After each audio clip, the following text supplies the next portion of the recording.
That light behind isn't distracting, is it? That's okay, the light behind? Oh yeah, you're fine. Yeah, Yeah. don't worry about Okay. it.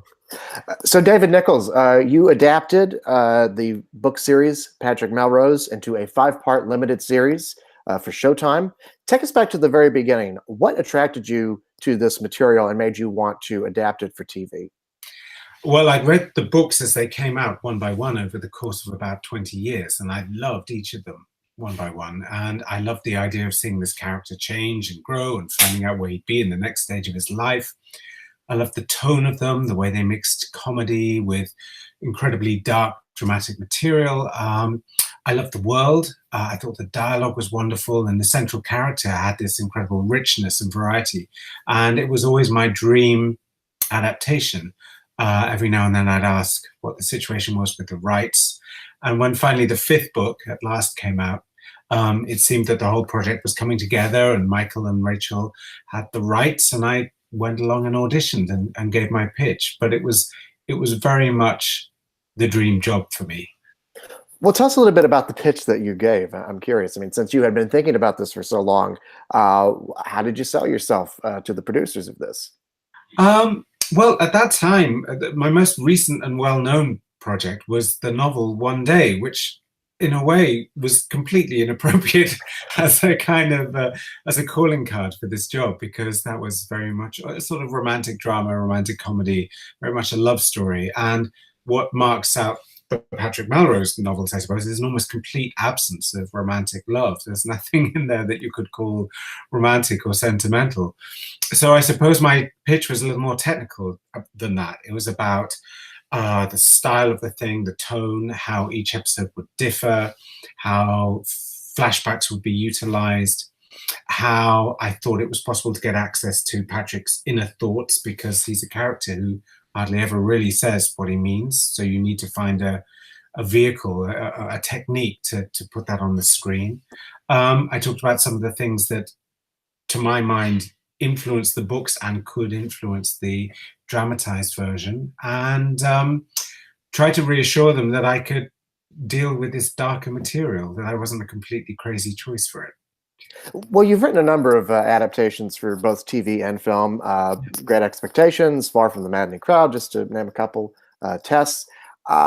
Did this book series lend itself easily to an adaptation? Was it a cinematic book series, or did you have to do a lot of work in order to bring it to the screen? It was a huge job. I mean, it's taken up most of the last 5 years, and there are 80 drafts by computer, and there's a 90-minute version and a 60-minute version and a 6-part version and a version where all of them are intertwined. And, technically it was terribly difficult compared to Dickens and Hardy, even though those are novelists who are writing in a pre-cinema era. They're much easier to adapt because they have these little narrative high points, these climaxes, these cliffhangers that come at very regular serialized intervals, whereas the Melrose books are much more internal. That was very tricky. That was almost that biggest challenge, really. The Melrose novels are wonderful and they're very gripping, but they're not plot or story led. They're more observational, internal, emotional. I think the hardest thing in comparison with a 19th century novel, for example, is how you put a mental, emotional journey into action and words, because the novel is a wonderful form for how people think and feel. When you write a screenplay, those words are really redundant, and you have to get people to say this stuff and do things and make the actions and the words incredibly compelling so that there's enough narrative there. So I think the thing that was the easiest thing was the dialogue, because Edward St. Aubyn writes amazing, funny, witty dialogue, and I knew that I drew a lot on the dialogue of the novels.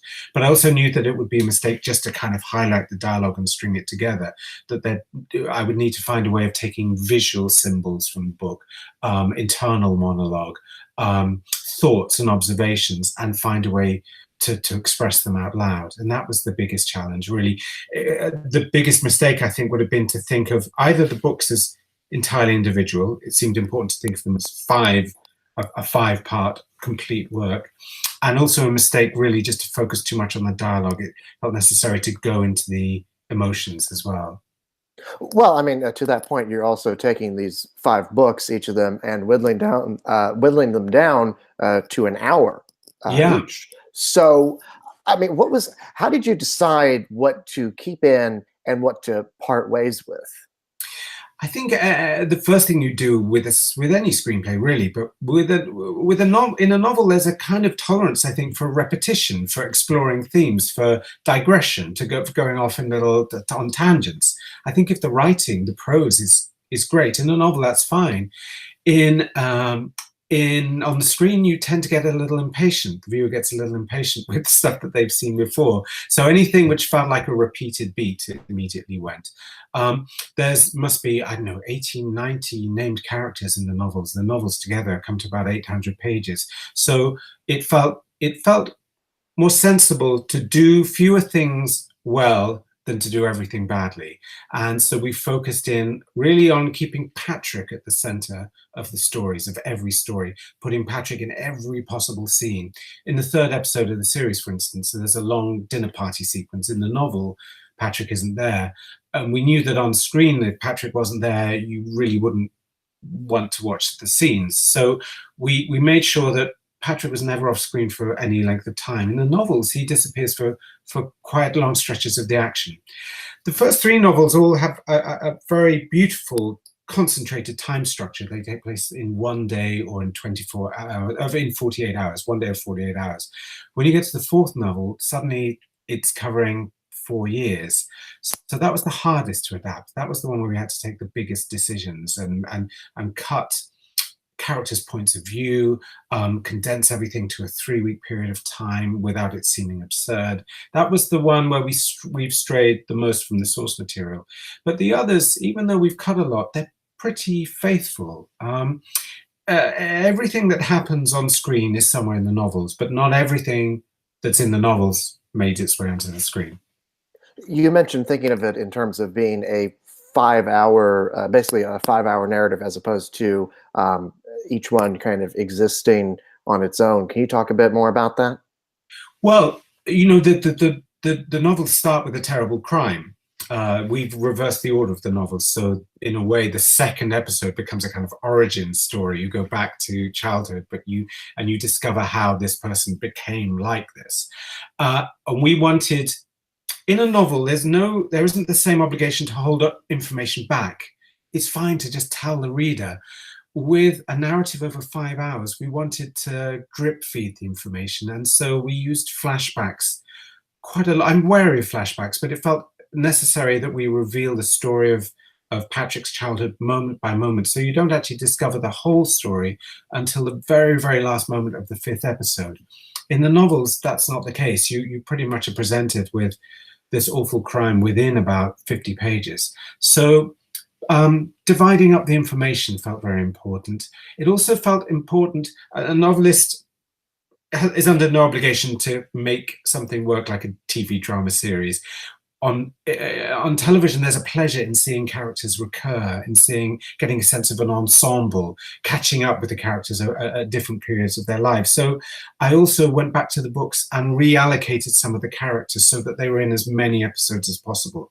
So Nicholas Pratt, his father's sidekick, in the novels, he's only in 3. Now he pretty much runs through the whole series. There's a character, the character of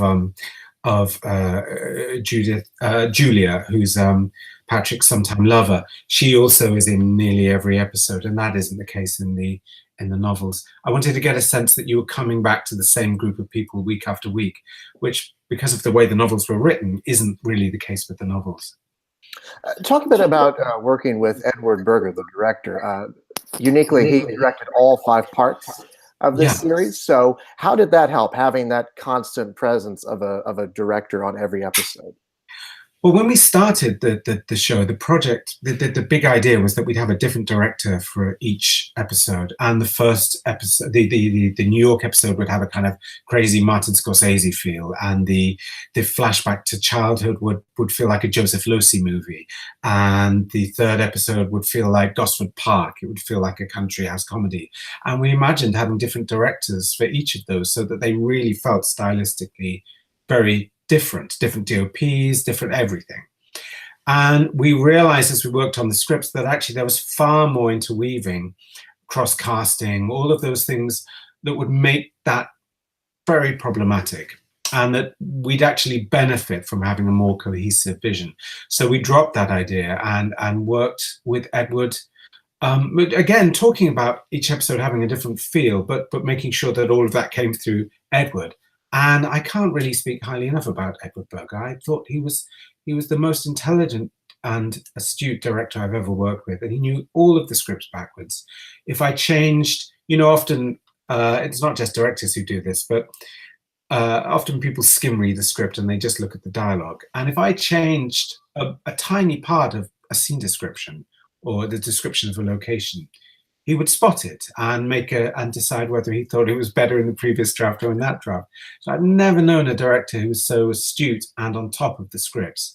And we collaborated really closely, much more closely than I've ever worked with a director before. And that's been one of the great pleasures of this. We've talked about casting, we've talked about the look and the feel, we've talked about the films and TV programs that we wanted to draw from. And it's been very collaborative in a good way. Collaboration isn't always as easy as this, especially when you're used to being a novelist. But it's been really good fun. The other constant presence throughout the series is Benedict Cumberbatch as Patrick Melrose. He also serves as a producer on the show. So what made him the right person to play this character? I wonder, since you have been reading these books and thinking about them for so long, how did he measure up to the Patrick that was in your mind? Well, I worked with Benedict years and years and years ago on a British comedy film called Start of a 10, and I thought that he was obviously an incredible talent. And at that time, he seemed to have the potential to be a Hamlet and to play all these great roles. And I'm not sure at what point I started to read the novels with him in mind, but I do know that the first time I met Michael Jackson and Rachel Horowitz to kind of pitch for the show, then Benedict was the name that we all had on our lips. And pretty much through most of the writing process, he's been in my head, even when he hasn't formally been attached to the role. And he's been incredibly committed, both as a producer and as an actor. It's an incredibly physical role, very demanding. He's never off screen. He has to age in an extraordinary way. He has to do stuff that's often quite exposing. And he's been remarkable, I think. I think there was one, if I can just tell the story very quickly, there was one part of the adaptation that I found very difficult, which was the idea of the crazy night on drugs that Patrick spends in New York. And every time I wrote it down, this monologue talking in all these voices, it seemed absurd to me. It seemed like something that could never work. And Benedict, working with Edward Berger, thought that it could, and went back to the novel and kind of compiled the moments that he thought were most important. And he didn't improvise it. It was very much based on the novels, but he spent a day with the camera and with Edward working on that section. And I think it's one of the most striking moments in the whole series. And it's not something on the page that I ever thought he'd pull off. And he really does pull it off. So working with Benedict has been, I don't want to sound naive or sentimental, but it's been absolute bliss. And I think it's an amazing performance that's taken a lot of people by surprise. Were there other, just going off of that, I'm curious. You mentioned some of these before, some of the difficulties you had. But that scene in particular, it makes me wonder, were there other moments that it was really difficult for you to crack and you kept having to rewrite them and rewrite them and rewrite them? How do you get past those moments? I think voiceover is always tricky. It felt like it was essential in that first part because it was the only way to have access to what the drugs were doing to him. Drugs are the most subjective experience you can possibly imagine. It's incredibly hard to convey what it feels like. So that was a hard thing. There were various drafts of the script that didn't have any voiceover, and then there were drafts of the script which had a great deal of voiceover. That was tricky. Structuring the flashbacks was very tricky, working out how they would work, not just in each episode, but over 5 episodes. When you start the 4th novel, Mother's Milk, it starts with a baby being born from the point of view of the baby. And but the baby speaking in a very debonair, articulate, intelligent voice. And it's an amazing piece of writing. And you read it and you think, well, is there a way? Can we experiment with this? Is there a point of view? I mean, what did it look like? What did it sound like? And you realize quite quickly that those are literary devices and there isn't really a way of doing that. So there are things which I think are remarkable on the page that we knew quite early on would never work on screen. Again, very quickly, there's a wonderful conversation at the end of Some Hope between Patrick Melrose and Anne, his old friend, about forgiveness and redemption. And it's a beautiful piece of prose. And even as you're trying to dramatize it, that it's too long, it's too intricate, that the ideas in it to do justice to them would take 10 or 15 minutes of just pure dialogue. And so there are a lot of tough decisions about that kind of thing, taking a deep breath and cutting it and focusing instead on the stuff that feels naturally dramatic. You are a two-time BAFTA TV nominee for your work on Cold Feet and Shakespeare Retold. Yeah. Obviously, we're talking about this because of Emmy buzz. What does that recognition mean for you? Well, a huge deal, really. I divide my time between film and TV and fiction, and so I feel sometimes a little bit of a tourist in each of them. But this has been an amazing experience. I mean, there have been times where I've kind of grumbled about it, really, because it's taken up so much time when I feel like I wanted to get back to fiction. But it's been incredibly happy. And I really am, I think I can say this, I'm really proud of the finished project because it was quite a dangerous project. You know, the subjects that it's dealing with are tricky. Stylistically, it's quite out there, it's quite unusual. And so there was potential for a famous disaster. And I suppose what's been very pleasing is that the response, you know, that people have found it funny and dark, but also moving. And that was when I went to pitch it all those years ago, I think that was my main point, that actually, even though the novels are famous for biting wit, that they're also about forgiveness and redemption and recovery, and that we could do this and make it biting and dark and funny, but also touching. And I think, particularly because of Benedict's performance, that's been the case, and that's been very gratifying. David Nicholls, thank you so much, and congratulations on your work. I'm glad you got to finally work on your dream project. Yes. No, it's been great. And thank you. Of course, appreciate your time.